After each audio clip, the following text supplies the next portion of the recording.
Okay, hello online world. This is Optimusmastro, aka Optimus Big Man, aka Marco Mastro.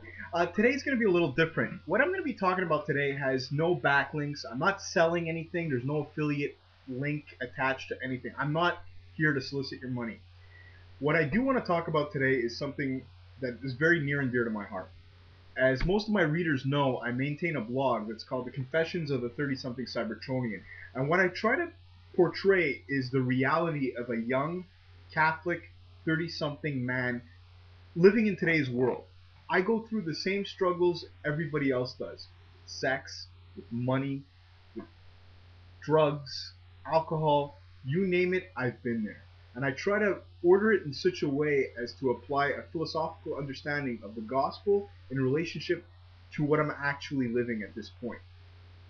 One of my passions has always been pro wrestling.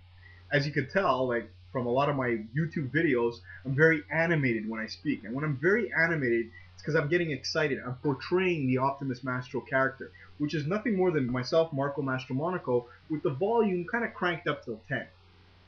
Well, I've been reading a book lately, and that book is by one of my favorite professional wrestlers. Now, remember, I'm from Montreal, so you all know about the Montreal Screwjob, all you WWE, WWF fans with Bret Hart.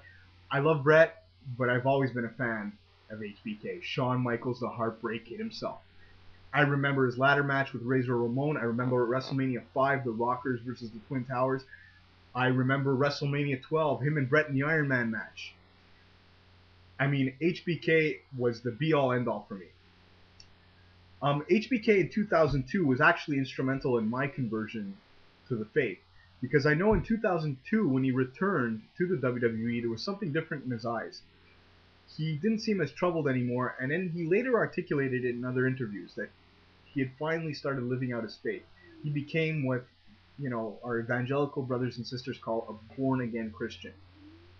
Now, everybody knows I'm a Roman Catholic, and I'm not going to take anything away from my evangelical brothers and sisters. I love them very much. I'm not denying the grace of HBK's initial conversion, but as a Catholic, I believe the Catholic Church to be the fullness of Christ's revelation, the fullness, the actual true church. That doesn't mean to say that I don't believe that there are elements of salvation present in those ecclesiastical communities. So I want to read from Shawn Michaels' book something that kind of piqued me. This is from page 307, Heartbreak and Triumph.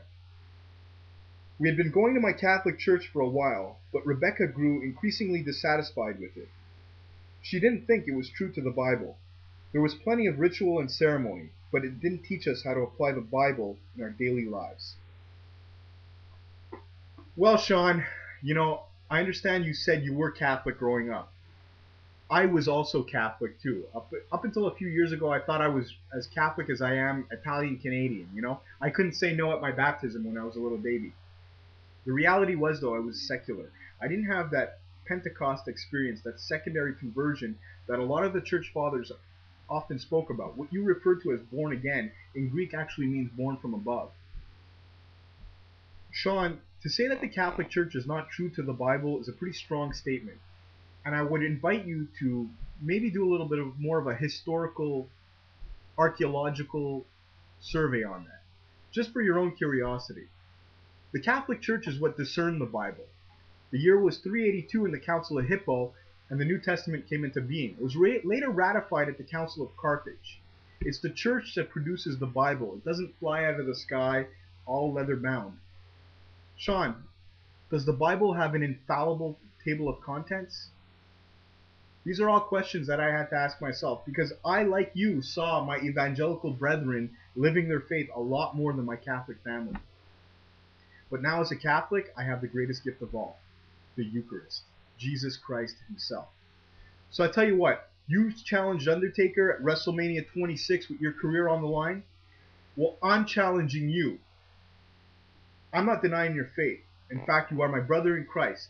But I'm challenging you to read a book by Dr. Scott Hahn called The Lamb's Supper, whereby when you make a quote and you say the Catholic Church wasn't true to the Bible or didn't think it was true to the Bible, or even if it was your wife who didn't think it was true to the Bible, that the actual Apocalypse of St. John, the revelation itself, is the actual Mass lifting up off the pages of the Bible and being presented to you. Every bit of symbolism you see in the Catholic Mass is rooted in both the Old and New Testament.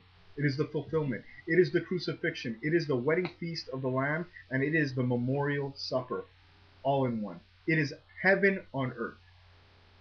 Shawn, I hope you're going to watch this video. I hope you respond. If not, just fire me an email. You have a lot. I mean, Google Optimusmastro. I'm all over the internet. Shawn, if not, I wish you well. WrestleMania 26. I know you are the showstopper. I know you are the icon, the main event. I'll be rooting for you because, Undertaker, I think it's time, we bury that career. But Shawn, you are my brother in Christ. I am praying for you, buddy. I'm just asking you to come home. God bless.